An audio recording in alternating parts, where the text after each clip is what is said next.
പ്രിയരെ, നമ്മളെല്ലാവരും ഒരു ധർമ്മയുദ്ധത്തിലാണ്. ഈ സമൂഹത്തെ കാർന്നു തിന്നുകൊണ്ടിരിക്കുന്ന ഒരു സാമൂഹിക വിപത്തിനെതിരെ ജാതിമത രാഷ്ട്രീയ ഭേദമന്യേ ഈ കേരളത്തിലെ ലഹരി മാഫിയ സംഘങ്ങൾക്കെതിരെയുള്ള പോരാട്ടത്തിൽ കണ്ണികളാവുകയാണ് നമ്മളെല്ലാവരും. അങ്ങനെ കണ്ണികളാകുന്ന നാട്ടുകാരെ പ്രതിചേർക്കുന്ന രീതിയിൽ, അവരെ പിന്നോട്ടടിപ്പിക്കുന്ന രീതിയിലുള്ള വാർത്തകൾ നൽകിക്കൊണ്ട് തീർത്തും അടിസ്ഥാനരഹിതമായ വാർത്തകൾ നൽകി പോരുന്ന മാധ്യമവേശ്യകളെ തുറന്നു കാണിക്കാതെ നിർവാഹമില്ല. ഇന്നലെ കുറ്റ്യാടിയിലെ സംഭവവുമായി ബന്ധപ്പെട്ട് ഇന്ന് മാധ്യമങ്ങളിൽ വന്ന വാർത്ത തീർത്തും അടിസ്ഥാനരഹിതമാണ് എന്ന് മാത്രമല്ല, സംഭവവുമായി യാതൊരു പുലബന്ധവുമില്ല എന്നതാണ് യാഥാർത്ഥ്യം.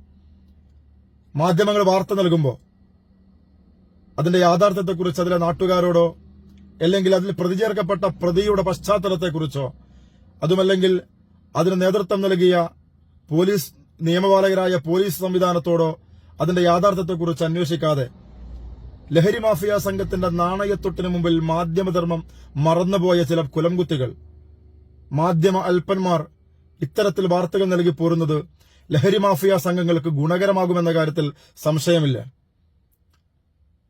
ലഹരി മാഫിയ സംഘങ്ങൾക്കെതിരെ ഒരുമിച്ച് നിന്ന് നാട്ടുകാർ രംഗത്തിറങ്ങുമ്പോൾ നാട്ടുകാരെ പിന്നോട്ടടിപ്പിക്കാനും ഭയാശങ്കയോടുകൂടി ഇത്തരത്തിൽ ചെറുത്തുനിൽപ്പുകളെ ഇല്ലായ്മ ചെയ്യാനും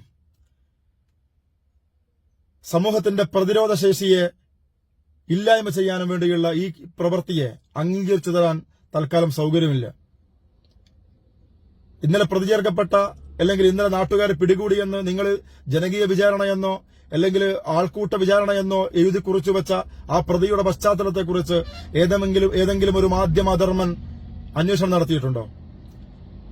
പെൺകുട്ടികൾക്ക് ലഹരി നൽകി പെൺകുട്ടികളെ വശീകരിച്ചു പോന്നിരുന്ന ഒരു പ്രതി, കാപ്പ ചുമത്തപ്പെട്ട ഒരു പ്രതി, ഈ ജില്ലയിലേക്ക് 6 മാസക്കാലം പ്രവേശനമില്ലെന്ന് കേരളത്തിന്റെ നിയമ സംവിധാനം വിധിയെഴുതിയ ഒരു പ്രതി, ഇന്നലെ ഒരുപാട് വാഹനങ്ങളെ തട്ടിത്തെറിപ്പിക്കുകയും കഴിഞ്ഞ കുറച്ചു ദിവസങ്ങളിലായി നിരവധി അപകടങ്ങൾ ഉണ്ടാക്കുകയും ചെയ്ത ഒരു പ്രതി, വാഹനത്തിൽ MDMA പോലത്തെ ലഹരി വസ്തുക്കൾ അതിന് അളവെടുക്കുന്ന ഡിജിറ്റൽ തുലാസ് വാഹനത്തിൽ സൂക്ഷിച്ച പ്രതികൾ, ഈ പെൺകുട്ടി കൂടെയുണ്ടായിരുന്ന പെൺകുട്ടിയുടെ പക്കലിൽ നിന്ന് ലഹരി ഉപയോഗിക്കുന്ന അതിന്റെ മെഷീൻ കണ്ടെത്തിയ പ്രതികൾ, അവരെ പിന്നെ എങ്ങനെയാണ് ജനം കൈകാര്യം ചെയ്യേണ്ടത്?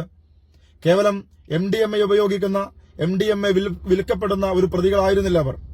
ഒരുപാട് ആളുകളെ ആക്രമിച്ച് ഒരുപാട് വാഹനങ്ങൾക്ക് കേടുപാടുണ്ടാക്കി 3-4 മണിക്കൂറുകൾ ഒരു നാടിനെയാകെ മുൾമുനയിൽ നിർത്തി ഭയാശങ്കയോട് നിർത്തിയ പ്രതികളെ, ആ പിടിച്ചുകൊടുക്കാൻ നോക്കിയ നാട്ടുകാർക്കു നേരെ പെപ്പർ സ്പ്രേ കയ്യിൽ കരുതി അത് ഉപയോഗിച്ച പ്രതികളെ ജനങ്ങൾ പിന്നെ എങ്ങനെയാണ് കൈകാര്യം ചെയ്യേണ്ടത്? ഇത്തരുണത്തിൽ പ്രവർത്തിക്കുന്ന ക്രൂരന്മാരെയും പ്രതികളെയും ആളുകൾ പിടിച്ചുകൊടുക്കുമ്പോൾ, നാട്ടുകാർ പിടിച്ചുകൊടുക്കുമ്പോൾ ആ പിടിച്ചുകൊടുക്കുന്ന ആളുകളെ പ്രതിചേർക്കുന്ന തരത്തിൽ നിങ്ങൾക്ക് റീച്ചിന് വേണ്ടി നിങ്ങൾ കാണിച്ചു കൂട്ടുന്ന ഇത്തരം വൃത്തിഹീനമായ കോപ്രായത്തരങ്ങളെ അംഗീകരിച്ചു തരാൻ തൽക്കാലം മനസ്സില്ല. ഇത്തരത്തിൽ നിയമസംവിധാനത്തോടൊപ്പം ചേർന്ന് പ്രവർത്തിക്കുന്ന നാട്ടുകാരെ അങ്ങനെ ഭയപ്പെടുത്തി പിന്നോട്ട് വലിപ്പിച്ച് ലഹരി മാഫിയ സംഘത്തിന് പൂണ്ടുവിളയാടാനുള്ള അവസരമൊരുക്കിക്കെടുക്കുന്ന ഈ മാധ്യമവേശ്യകളെ നിലക്കുനിർത്തുകയാണ് കേരള സർക്കാർ ആദ്യം വേണ്ടത്.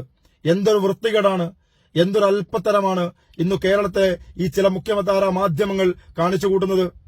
ലഹരി വിൽപ്പനക്കാരന്റെ സങ്കടങ്ങളെക്കുറിച്ച് പറഞ്ഞ നിങ്ങൾ, അവനേറ്റ മർദ്ദനങ്ങളെക്കുറിച്ച് പറഞ്ഞ നിങ്ങൾ, ലഹരി മാഫിയ സംഘങ്ങളുടെ ഇരയായി മാറിയ ഒരുപാട് അമ്മമാരുടെ കണ്ണുനീരു കാണാത്തത് എന്താണ്? അങ്ങനെ ലഹരി മാഫിയ സംഘങ്ങൾക്ക് ഇരയായി ജീവിതം ഹനിക്കേണ്ടി വന്ന എത്രയായിരം പെൺകുട്ടികളുടെ നൊമ്പരങ്ങൾ നിങ്ങൾ കാണാത്തത് എന്താണ്? എത്ര മനുഷ്യരാണ് ഇല്ലാതെയാകുന്നത്? ഈ പറയപ്പെടുന്ന മാധ്യമവേശ്യകളുടെ വീട്ടിലും നിങ്ങൾക്ക് കുടുംബമില്ലേ? നിങ്ങൾക്ക് മക്കളില്ലേ? നിങ്ങൾക്ക് ഭാര്യമാരില്ലേ? നിങ്ങൾക്ക് സഹോദരന്മാരില്ലേ? മാധ്യമധർമ്മത്തിന്റെ അർത്ഥമറിയാത്ത കുലംകുത്തികളായ നിങ്ങളോട് ഒന്നു മാത്രമാണ് പറയുന്നത്. മാധ്യമധർമ്മം അറിയില്ലെങ്കിലും ജനിച്ചു വീണ മനുഷ്യകുലത്തിനോടെങ്കിലും നന്ദി കാണിക്കുന്ന നന്ദിയുള്ള വർഗമായി നിങ്ങൾ മാറണം. അല്ലാതെ ഇത്തരത്തിൽ ഒരു സമൂഹത്തിനെ കാർന്നു തിന്നുകൊണ്ടിരിക്കുന്ന ലഹരി മാഫിയ സംഘങ്ങളെ പിടിച്ചുകെട്ടുന്ന നാട്ടുകാർക്കെതിരെ ഇത്തരുണത്തിൽ വൃത്തിഹീനമായ തലക്കെട്ടുകൾ നൽകി അവരുടെ പ്രവർത്തനങ്ങളെയും പ്രവർത്തന രീതിയെയും ഇല്ലായ്മ ചെയ്യുന്ന രീതിയിൽ നിങ്ങൾ കാണിച്ചു കൂട്ടുന്ന ഇത്തരത്തിലുള്ള നെറുകേടുകളെ അംഗീകരിച്ചു തരാൻ ഞങ്ങൾക്ക് സൗകര്യമില്ല. ഒരുപാട് കുട്ടികളുടെ ഭാവിയെ നശിപ്പിക്കുന്ന, കുടുംബങ്ങൾ തകർക്കുന്ന, വിദ്യാർത്ഥികളെ നശിപ്പിക്കുന്ന ഈ മാഫിയക്ക് ഏറ്റവും വലിയ സഹായം ചെയ്തുകൊണ്ടിരിക്കുന്നത് ഇന്നത്തെ ഈ മാധ്യമങ്ങളാണ്. അതിന് തലക്കെട്ട് കൊടുത്തിരിക്കുന്നത് ജനകീയ അല്ലെങ്കിൽ ആൾക്കൂട്ട വിചാരണ എന്നാണ്. ഇനിയും ആൾക്കൂട്ട വിചാരണ തുടരും. ഇത്തരുണത്തിൽ ആളുകളെ മർദ്ദിക്കുകയും ഇത്തരുണത്തിൽ സമൂഹത്തെ കാർന്നു തിന്നുകയും ചെയ്യുന്ന സാമൂഹ്യ വിത്തുകളെ ഇല്ലായ്മ ചെയ്യാൻ മനുഷ്യരൊന്നാകെ രംഗത്തിറങ്ങുകയാണ്. ഇതിൽ രാഷ്ട്രീയമില്ല, ഇതിൽ മതമില്ല, ഇതിൽ മറ്റൊരു സംഹിതകളുമില്ല.